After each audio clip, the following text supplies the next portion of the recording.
Shane Satterfield, Master of Social Work, Direct Practice in Mental Health at the LSW, the LICDC, and I'm currently working on the credentials for forensic behavioralists.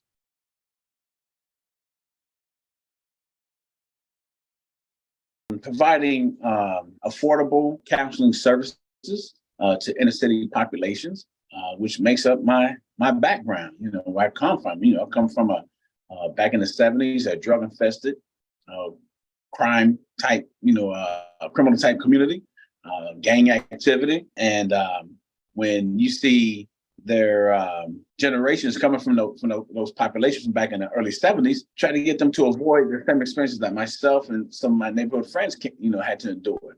Also, when you're talking about, making affordable services, because you have a lot of African Americans that are own small, private, Black-owned businesses who can afford medical coverages and insurances to get them into counseling with some of the experience they've had over the course of their life and make it affordable.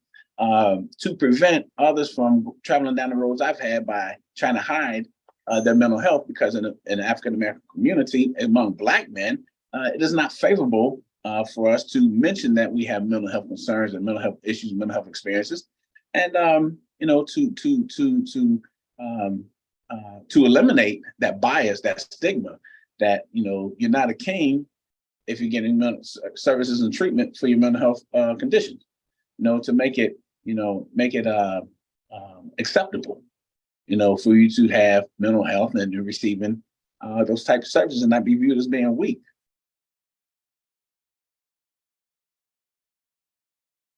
Most definitely, especially when you're talking about from the inner city. Oftentimes you'll have students that are going to this field to advocate, to provide services to on a community-based level. Then you have those who are transitioned into counseling. But when you're talking about providing counseling for behavioral mental health to inner city men, women, and adolescents, but if you don't have no one from that area that you can relate to, it'll have a significant impact on the working relationship between client and counselor, client and therapist, provider.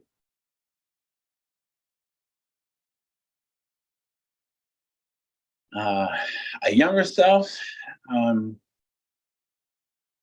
questioning myself whether or not if I would take this test 10 times and waste $3,000. My younger self had the opportunity.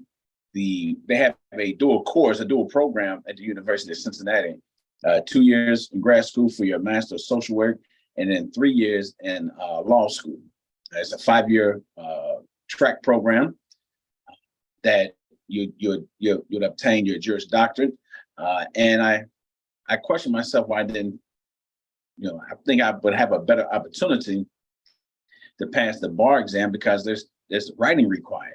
And when you're talking about standardized testing, there's no alleviation in there to really showcase your base of knowledge compared to just having to take a standardized test that, it's, I believe there's a lot of bias in there.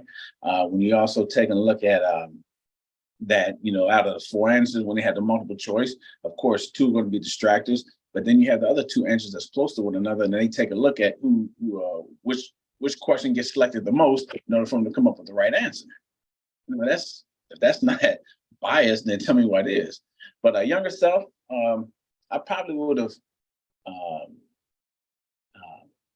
used better consideration with what I know now, not taking that test 10 times, and then going to law school. I had better possibility of passing the bar exam compared to this clinical ASWB exam.